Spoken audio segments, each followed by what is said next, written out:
Paano ba malaman kung ang iyong stone totoo ba o hindi? Kung plastic ba ito o glass? Dito po meron po akong stone na genuine, jadeite, tsaka citrine. Ito po ay may mga certificate na rin galing sa gemologist kay Ma'am Jewel kung gusto mo. At ito naman pangalawa ay plastic, meron din pong glass. Ito naman pangatlo ay synthetic, kaya mahirap pong malaman po kung totoong diamond ba yun, hindi. Kasi ito po ay puro synthetic yan sa pangatlo. Naka-verbal report na rin po yan kay Ma'am Jewel. Ito na po, simulan na po natin. Gagamitin ko po ang diamond selector to. Matagal na po ito sa akin, mga 4 na taon na po. Binili ko na rin po sa Lazada ito. Maingat lang talaga, kaya tumagal po yung gamit. Ito na po. Step na paraan paano malaman.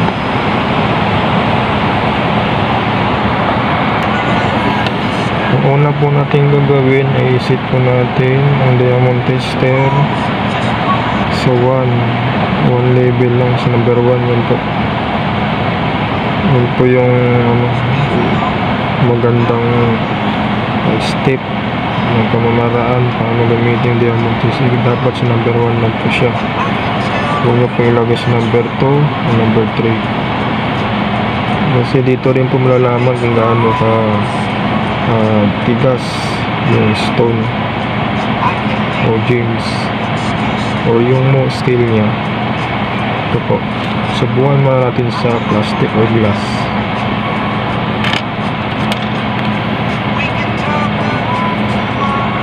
Ito po, makikita nyo po na hanggang 2, 3 ganyan.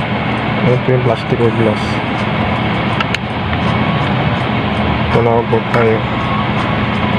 Lahat po yan, or halo-halo po yung plastic glass. Number 1 or 2 lang po. Yan. Lahat po yan. Pagka tumaas po siya, pwede nyo pong babaan. Number 1 ulit yung diamond tester nyo. Dapat level 1 lang siya. Yan. Para malalaman mo. Ito ay parang para siyang amethyst, diba? Kasi kulay ng amethyst. Test lang din po natin. Yan. Kita nyo naman. Test po natin.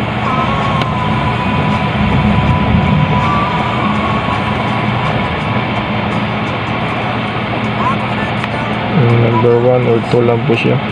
Nandyan lang po talaga. Test naman natin yung synthetic. Ito po ay parang diamond, hanggang umabot na siya sa yung kulay pula. So diamond to po, hanggang umabot na siya dito sa diamond pag synthetic. Kaya ingat din po kayo. Kaya pag matis nyo po siya, bawa ganito, yan, abot siya doon hanggang sa pula diamond. Ingat din po kayo, kasi di mo alam yung hawak nyo, synthetic ba o diamond. Mas maganda pa rin lumapit kayo sa kilala nyong gemologist.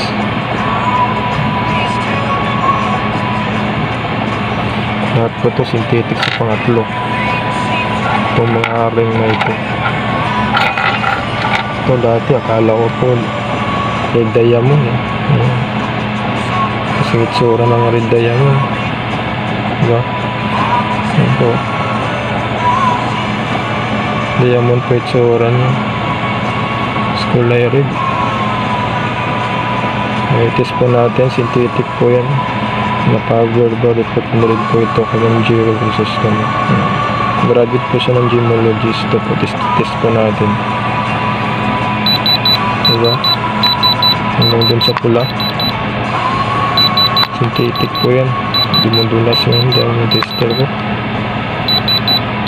Yan. Tari natin yung ibang kulay. Ito naman yung kulay nito. Dati akala ko parang Alex na ibang game kasi din to synthetic gawa sa lab. Yan. Akala ko po dati parang Alexandrite po ito, so synthetic din po siya. Yun, ang bilis umangat yung diamond tester ko doon sa kulay pula. Yan, nandun sa kulay pula.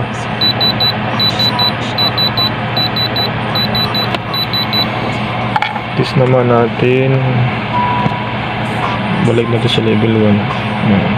Test naman natin yung Citrine ko. Nagkaroon may ulit po ito, certificate kay Ma'am Jewel Crisostomo. Naipakita ko na rin po ito sa isang video ko.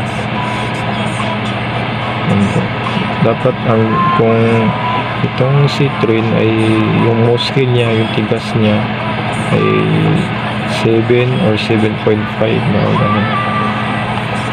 Dapat mabot siya ng 7. Yan.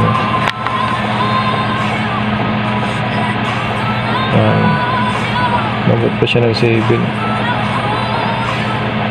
Yan. Citrine. Ito naman J-Dite ko, meron na rin po itong certificate kay Ma'am Jewel Crisostomo. Natural po ito.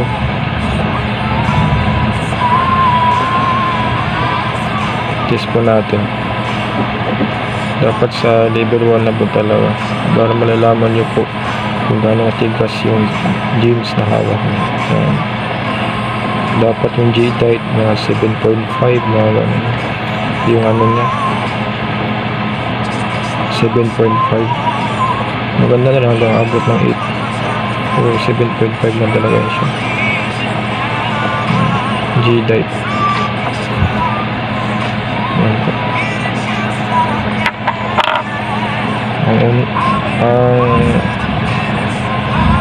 Ang pangalawa naman, yung hawak nyo, naisip nyo anong klaseng games yun, mag-search po kayo sa Google, tingnan nyo po ng kulay, search nyo po doon anong klaseng bato yun, patingin ko po sa inyo po.